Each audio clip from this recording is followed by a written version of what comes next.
겨울만 되면 왠지 모르게 더 나이 들어 보이는 것 같다고 생각하는 사람들. 그런데 우리의 착각이 아닌 사실입니다.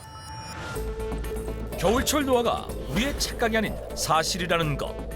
그렇다면 그 이유는 무엇일까? 춥고 건조한 겨울철 환경은 실제 노화와 깊은 관계가 있는데요. 추위로 인한 스트레스로 우리 몸에 자극이 생기면 면역력은 떨어져 우리를 더욱 늙게 만듭니다. 특히 겨울에 우리 몸에서 많이 빠져나가는 세 가지 탈주범들이 노화를 급속히 진행시키는데요.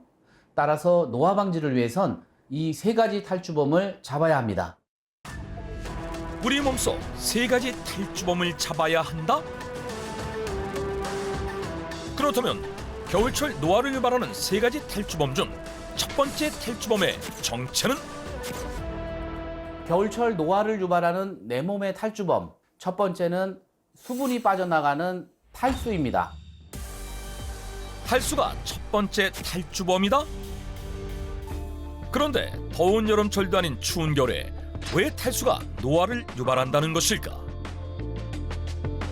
사실 겨울에도 인체는 하루에 2리터 이상의 수분을 배출합니다. 한 예로 입김과 피부로 빠져나가는 수분의 양만 해도 하루에 700ml 정도라는 연구 결과가 있을 정도인데요. 갈증을 느끼지 못한다고 해서 수분을 채워주지 않으면 우리가 알지 못하는 사이에 탈수 상태로 빠지는 소위 수문 탈수로 진행될 수 있습니다. 실제 건강보험 심사평가원의 통계 자료를 살펴보면 여름 다음으로 탈수 환자가 많은 달이 12월인 것을 확인할 수 있었다. 특히 노인이나 만성질환자의 경우 탈수 증상이 조금만 보여도 신장에 무리가 갈 수 있습니다. 또한 탈수 증상이 찾아오면서 기운이 빠지는 탈진 증상까지 이어질 수 있습니다. 따라서 탈수 증상이 생기지 않도록 틈틈이 수분을 보충해줘야 건강한 겨울을 보낼 수 있는데, 그래서 준비했다. 겨울철 수분 보충에 대한 오해와 진실. TV를 보며 평온한 주말을 보내고 있는 모녀. 아니 근데 집이 왜 이렇게 더워?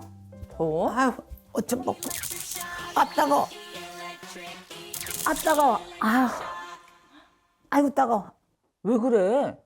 아이고 정전기 때문에 미치겠어 아주 그냥 깜짝깜짝 놀랜다니까 겨울이 되면 난리도 아니야 엄마, 그러지 말고 이 물 한 잔 마셔봐. 이게 다 엄마 몸이 건조해서 그런 거야. 아이고 무슨 겨울이니까 공기도 건조하고 털어입고 해서 그러나 보지 아유, 아니야. 몸이 건조해서 그런 거라니까. 이 물 한 잔 마시면 훨씬 낫지. 정말 겨울철 정전기를 예방하려면 물을 마셔주는 것이 도움이 될까? 도움이 될 수 있습니다. 정전기가 많이 나는 사람은 물을 자주 마셔 수분을 보충해 주는 것이 좋은데요. 몸에 수분이 부족하면 정전기가 수분을 통해 빠져나가지 못하기 때문입니다. 따라서 겨울철에 정전기가 심하다면 수분을 뺏어가는 카페인 섭취와 음주를 줄이고 물이나 곡물차를 소량씩 자주 마셔주는 것이 좋습니다. 오랜만에 외출에 신이 난 엄마.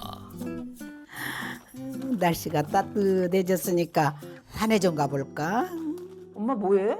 등산 좀 하려고 그동안 엄마가 집에만 있었잖아 엄마, 잠깐만 기다려봐. 엄마, 이 오이 말고 이 당근 가져가 봐. 겨울 등산할 때는 이 당근이 좋대. 아이고 당근은 퍽퍽하기만 하고 물기도 없어서 아이고 뭐하러 싫어 등산할 때는 오이가 최고야 실제 등산할 때는 수분 보충을 위해 오이를 챙기는 사람들이 많은데, 과연 겨울철 등산할 때 오이와 당근 둘 중 무엇을 가져가는 것이 더 좋은 것일까? 겨울철 등산에는 당근이 좋습니다. 당근은 딱딱해 수분이 적은 음식이라고 생각할 수 있지만 89.5%가 수분으로 이루어져 있는데요. 대표적으로 수분이 많은 채소인 오이와 비교해봐도 큰 차이가 없습니다.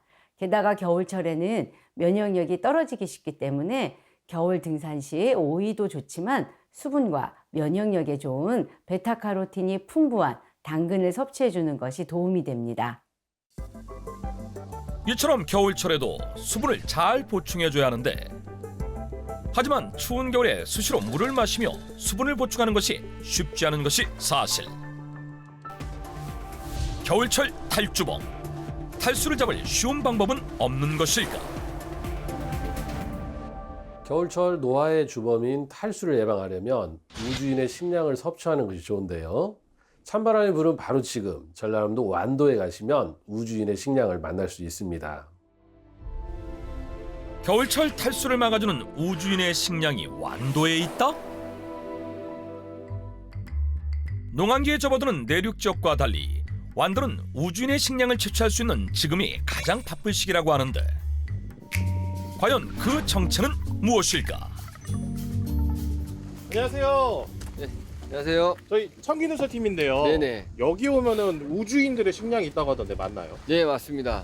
저희 밭에 가서 한번 보시죠. 보여드리겠습니다. 네. 밭이요? 여기 네. 바다인데요? 저희는 바다를 밭이라고 표현합니다. 아, 네. 바다에 밭이 있다? 일단 따라 나선 제작진. 그렇게 바다로 나간 지 약 5분. 저기 꼬챙이 같은 거 보이시죠? 저기에 PD님이 찾으시는 식재료가 있습니다. 오민상 씨가 가리키는 곳으로 조금 더 가까이 가보자. 장대들이 줄지어 꽂혀 있는 장관이 펼쳐졌는데, 이제 본격적으로 탈수 잡을 식재료를 알려주려나 싶은 그때, 약속이라도 한 듯 갑자기 배 위에 모든 사람들이 엎드린다? 그리고는 차가운 바다에 손을 넣고 무언가를 뜯어내기 시작하는데, 바닷속을 들여다보니 머리카락처럼 휘날리는 수상한 물체가 눈에 띄는데, 대체 무엇을 하는 것일까? PD님 찾으시는 우주인의 식량 매생입니다. 겨울철 탈수를 예방하는 우주인의 식량이 매생이다? 매생이는 갈매 패목의 녹조류로 생생한 이끼를 바로 뜯는다고 해 매생이라는 이름이 붙었다고 한다. 환경에 예민한 습성 때문에 청정바다의 산물이라고 알려져 있는데, 매생이가 우주인의 식량인 이유는 무엇일까? 매생이는 식물성 고단백 식품으로 단백질, 지방, 탄수화물, 무기질, 비타민 등 5대 영양소를 골고루 포함하고 있다는 우수성을 인정받아서 콩, 케일, 고구마 등과 함께 미항공 우주국 나사에서 우주식량으로 지정했습니다. 그런데 배 위에 엎드려 작업하는 모습이 매우 불안해 보이는데, 매생이는 꼭 이렇게 엎드려서 채취해야 하는 것일까? 저희 원래 매생이는 이렇게 배에 엎드려가지고 작업을 했었고요. 예전에 이렇게 작업을 하다 보면 가슴에 멍이 들어가지고 힘든 작업을 거쳐가지고 매생이 팔아서 자식들 교육도 시키고 키웠기 때문에 가슴 아파본 돈이라는 그런 말이 있습니다. 이제 일어나십시오. 네네. 저희 촬영하는 거 보여주시느라 이렇게 하신 거였어요? 지금 이렇게 작업하지 않고요. 예전에는 이렇게 작업을 했다라는 걸 보여주기 위해서 제가 이렇게 작업 한번 해봤습니다. 마음의 가슴이.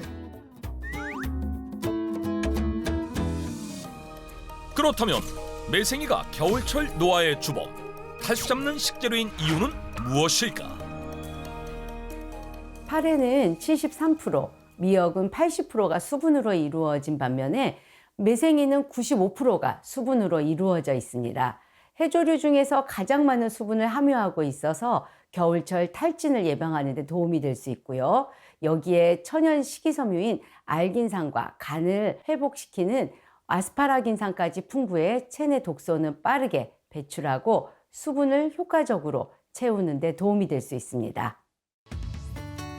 갓 채취한 매생이를 섭취하며 힘든 작업 중간중간에 수분 보충을 한다는 완도 주민들. 매생이를 그냥 이렇게 바로 먹어도 되나 봐요. 바다에서 바로 건진 거기 때문에 신선해가지고 바로 드실 수 있는데 한번 드셔보실래요? 네, 저도 조금만 먹어. 네, 좀 짤 수 있습니다. 과연 바로 채취한 매생이의 맛은 어떨까? 뭐 바닷물 때문에 짠 건 있는데 되게 고소하네요. 맛있네요. 식감도 있고. 이렇게 바다 양식장에서 육지 작업장으로 옮긴 매생이. 직접 대나무 발에서 하나하나 손수 떼어내야 하는 작업을 거친 후 세척 작업까지 마쳐야 비로소 식탁에 오를 수 있다고 한다. 매생이 채취 작업을 봤다면 이제 완도 주민들이 어떻게 섭취하는지 알아볼 차례. 매생이 가져왔네. 저희 어머니입니다. 어머니 안녕하세요. 안녕하세요. 저희 총민수 집입니다. 매생이 요리를 보여주기 전 꼼꼼하게 한 번 더 매생이를 세척하는 장현숙 씨. 먼저 매생이의 대표적인 요리인 매생이국을 끓여준다는데, 매생이국이라고 하면 보통 굴을 떠올리기 마련인데 소고기가 들어가 있다? 예, 저희는 굴 대신 소고기를 넣어 먹어요. 소고기를 넣으면 맛이 더 진해지더라고요. 소고기를 썰어서 참기름에 볶아갖고 물 2컵 넣고 지금 끓이고 있는 거예요. 이제 매생이를 넣고 잘 저어주면 된다고 하는데, 그런데 국이라고 하기엔 매우 허전해 보이는 모습. 어머니 근데 양이 너무 적어 보이는데요. 국이라고 하셨는데. 아니에요. 제가 마술을 보여드릴게요. 마술이요? 예. 냄비 뚜껑을 닫고 약 3분 정도 끓여주니 진짜 마술처럼 솥안에 물이 가득한데, 과연 어떻게 된 일일까? 이 매생이에는 물을 머금고 있어요. 매생이가 끓이면은 이제 줄어들면서 그 수분을 다 밖으로 내잖아요. 그러니까 많이 부수면은 그냥 물이 되는 거예요. 다른 지역 사람들은 매생이국이라고 하는데 저희는 매생이 덕금이라고 불러요. 덕금이란 물기가 조금 있는 고기나 약재를 타지 않을 정도로 볶아 익힌다는 뜻이라고 하는데, 이렇게 고기와 함께 만든 매생이 덕금은 추운 겨울 든든하게 날 수 있는 보양식이 된다고 한다. 매생이 먹으면 좋죠. 피부도 좋아지고 혈액순환도 잘 되고 골다공증에도 좋고 그런데요. 예, 그래서 저 아직 다리 아프고 팔 아프고 그런 게 없어요. PD님 한번 맛보세요. 몸에 좋습니다. 아, 그냥 먹으면 되는 거죠? 예. 매생이 덕금 맛을 보는데 한 입 대자마자 눈이 휘둥그레진 제작진. 도대체 무슨 일일까? 좀 뜨겁네요. 예, 예, 원래 미운 사고 오면은 매생이국 준다 했어요. 뜨거워요, 뜨거워. 조심히 매생이 덕금의 맛을 보는 제작진. 매생이를 처음 먹어보거든요, 솔직히. 되게 고소하고 부드럽고 맛있네요. 예. 근데 여기다가 참기름을 한 방울 딱 첨가해서 드시면은 더 맛있어요. 매생이 덕금에 이어 완도에서 먹는 매생이 별미를 만들어주겠다고 나선 장현숙 씨. 지금은 굴 넣고 매생이 전을 부치려고 하고 있어요. 매생이, 굴, 부침가루 4가지 들어갔어요. 물까지 4가지. 양념이나 이런 거 좀. 아, 전혀 그런 거 첨가 안 해도 너무 맛있어요. 매생이하고 굴하고는 천생연분이래요. 궁합이 굉장히 좋대요. 잘 세척한 매생이와 부침가루, 물을 1대1의 비율로 넣고 여기에 굴을 넣어 한 번 더 치대주면 매생이전 준비 완료. 그런 다음 잘 달궈진 팬에 매생이 반죽을 붙여주고 그 위에 굴을 올려서 노릇하게 구워주면 끝. 다른 첨가물을 넣지 않아도 매생이의 찰기가 그대로 전해져 떡처럼 쫄깃쫄깃한 맛을 자랑한다고 한다. 매생이 덕금과 매생이 전까지 겨울 탈수를 잡아줄 매생이 건강밥상 완성. 겨울철에 힘들게 작업하는 주민들에게는 다른 무엇과도 견줄 수 없는 최고의 보양식이라는 매생이. 매생이 먹고 다 건강하게 지내고 있습니다. 매생이는 차가운 성질의 음식이기 때문에 과다 섭취 시 설사나 복통이 찾아올 수 있어 하루 약 39g 정도만 섭취하는 것이 좋다.